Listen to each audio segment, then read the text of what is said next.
Pour voir la sexualité et le magnétisme dans un thème, il faut d'abord s'intéresser à Pluton, sa position, ses aspects, au signe du Scorpion, le 8e signe, et à la maison 8. Je vais d'abord parler de Pluton dans les signes, puis dans les maisons, ensuite des planètes en Scorpion, puis des planètes en maison 8, et ensuite de quelques autres positions et aspects. Pluton en Taureau peut donner un instinct sexuel dévié, car Pluton est en exil. En Gémeaux, les idées sont influencées par la sexualité.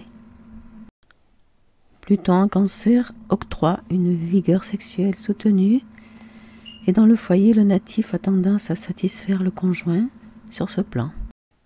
Pluton en Vierge, ce signe a tendance à stériliser Pluton.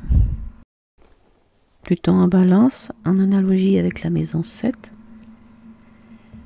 peut indiquer plus d'un mariage. Pluton détruit pour reconstruire.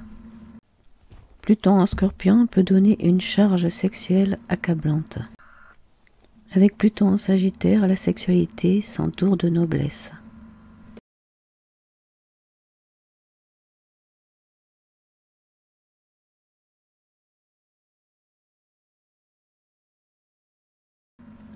Pluton en maison 1 accroît la puissance passionnelle et sexuelle. Avec Pluton en maison 3, l'esprit est attiré par le sexe. Avec Pluton en maison 4, la vie sexuelle, parfois secrète, peut être prolongée tardivement, donc dans la deuxième partie de la vie, qui est une période importante, et dans un nouveau foyer. Pluton en maison 5 donne une ou des liaisons à base sexuelle secrète. Pluton en maison 7 indique un conjoint marqué par Pluton et une sexualité réalisée dans le mariage, mais aussi une mésentente sexuelle, souvent, le conjoint pouvant mener une vie sexuelle secrète hors du mariage. Sur la pointe de la maison 7, les contacts avec les autres sont marqués par un fort magnétisme sexuel. Pluton en maison 8 accroît la sexualité et le magnétisme. En maison 10, il peut dévoiler une affaire de mœurs. Pluton en maison 11 apporte du magnétisme dans les rapports avec les autres, comme en maison 7, mais de façon moins forte et plus harmonieuse. Pluton en maison 12 favorise les épreuves sur le plan de la sexualité, dans les relations amoureuses ou sexuelles, sauf avec de bons aspects au Soleil et à Mars pour les femmes, et à la Lune et Vénus, ou Vénus, pour les hommes, généralement. Mercure en Scorpion donne des rapports magnétiques avec autrui. Vénus en Scorpion donne un intense magnétisme sexuel, ainsi qu'en 7, mais il tend à faire vivre des passions en enfer, souvent par éloignement. Avec Mars en Scorpion, la sexualité pure prévaut sur l'affectif et le sentimental. Saturne en Scorpion peut compliquer la vie sexuelle et donner des tendances à la stérilité chez une femme et à l'impuissance chez un homme.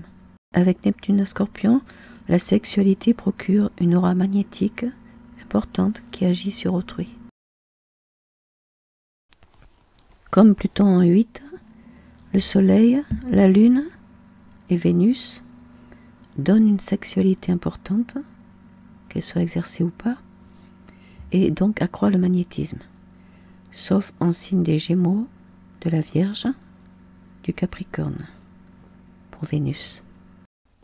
Avec la Lune noire en 8, la sexualité est source d'épreuves, mais elle peut être sublimée.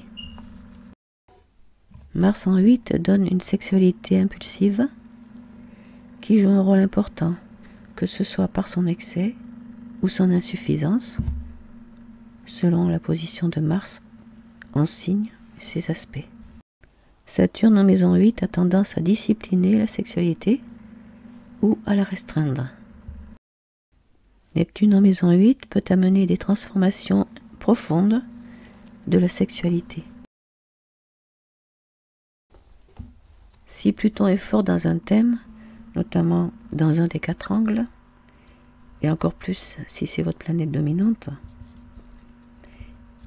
il donne une très forte puissance sexuelle, surtout s'il est en lien avec Vénus, la Lune et Mars, ou un des 3.